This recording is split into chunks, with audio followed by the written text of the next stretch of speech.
ज़रूरत से ज़्यादा एफर्ट, ज़रूरत से ज़्यादा उस इंसान के लिए कभी भी प्रयास मत कीजिए जिस इंसान को आपकी सही वैल्यू नहीं, जो इंसान आपके साथ आपके जीवन में आपका एक सही स्टैंड नहीं ले सकता, जो इंसान ये चाहता ही नहीं कि वो इंसान आपके जीवन में रहे।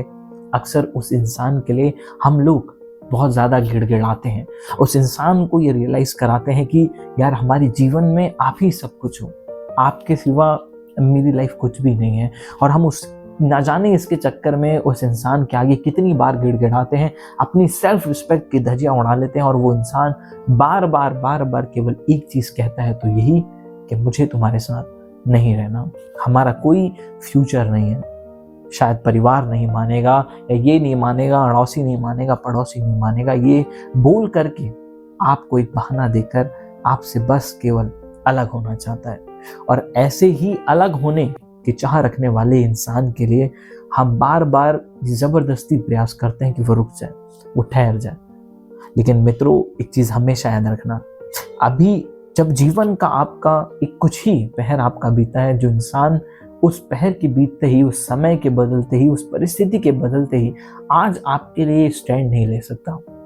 जो इंसान आज आपके लिए स्टैंड नहीं लगता, जो आज आपकी इमोशंस, आपकी फीलिंग्स और आपकी भावनाओं को रिस्पेक्ट नहीं करता, उसके बावजूद भी वो इंसान आप में कोई रुचि नहीं रखता आपके साथ रहने में, तो ये सोचिए अगर ऐसे इंसान के साथ आपका विवाह भी हो जाए और वो इंसान, तब क्या वो हमेशा आपका बनकर रहेगा? अगर उस इंसान के साथ हमारी शादी भी हो जाए तो क्या गारंटी है कि वो इंसान हमारे को प्रायोरिटी देगा? जो इंसान आज अपनी प्रायोरिटीज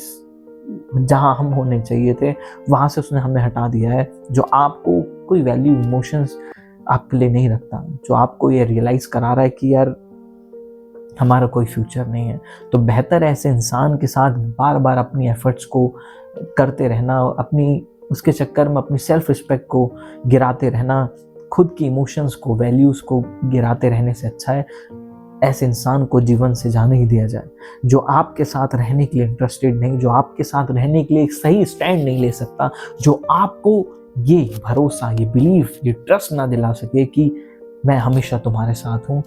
कोई हो ना हो हम एक दूसरे के साथ हमेशा रहेंगे, तो मेरी तरफ से कभी चिंता मत करना, मैं हमेशा तुम्हारे साथ हूँ। जो इंसान आपको क्लियरिटी के साथ कुछ नहीं बोल सकता, जो इंसान चै चै पै पै कर रहा है, जो परिवार को दिला रहा है, कभी कुछ अपनी जो हालात हैं उनको मजबूरी बना दे रहा है बस यही कहने के लिए कि शायद मुझे अब तुम्हारे साथ नहीं रहना, तो ऐसे इंसान को आप भी ये रियलाइज़ कराएं कि शायद जब तुम्हें हमारी ज़रूरत नहीं तो शायद अब हमें तुम्हारी भी ज़रूरत नहीं। जब तुम आज हमारा साथ नहीं निभा सकते तो जीवन भर साथ निभाने की तो बात ही क्या करें। जो इंसान आज ही समय के बदलते ही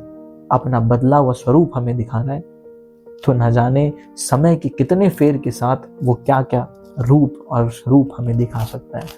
तो ऐसे इंसान के साथ रहने से जो समय के बदलते ही, लम्हों के बदलते ही अपना स्वभाव बदल लेता है, उससे बेहतर है कि ऐसे इंसान को उसी के हाल पर छोड़कर ऐसे इंसान की तरफ बढ़ें जो हमेशा आपकी रिस्पेक्ट करता है,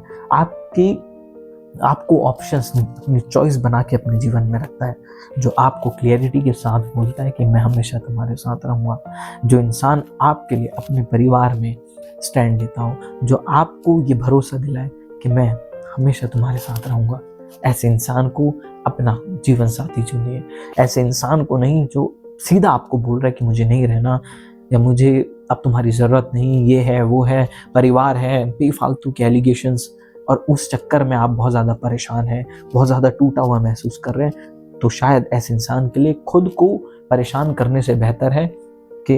ऐसे इंसान के बारे में बिल्कुल छोड़ ही दिया जाए, वो बेहतर है। क्योंकि जो इंसान आपके इमोशंस, फीलिंग्स, रिस्पेक्ट को नहीं समझता, जो आपके लिए कोई इंटरेस्ट नहीं रखता, आपके लिए स्टैंड नहीं लेता, ऐसे इंसान के साथ शादी तो छोड़िए, कुछ लम्हा बिताना भी बहुत कठिन है।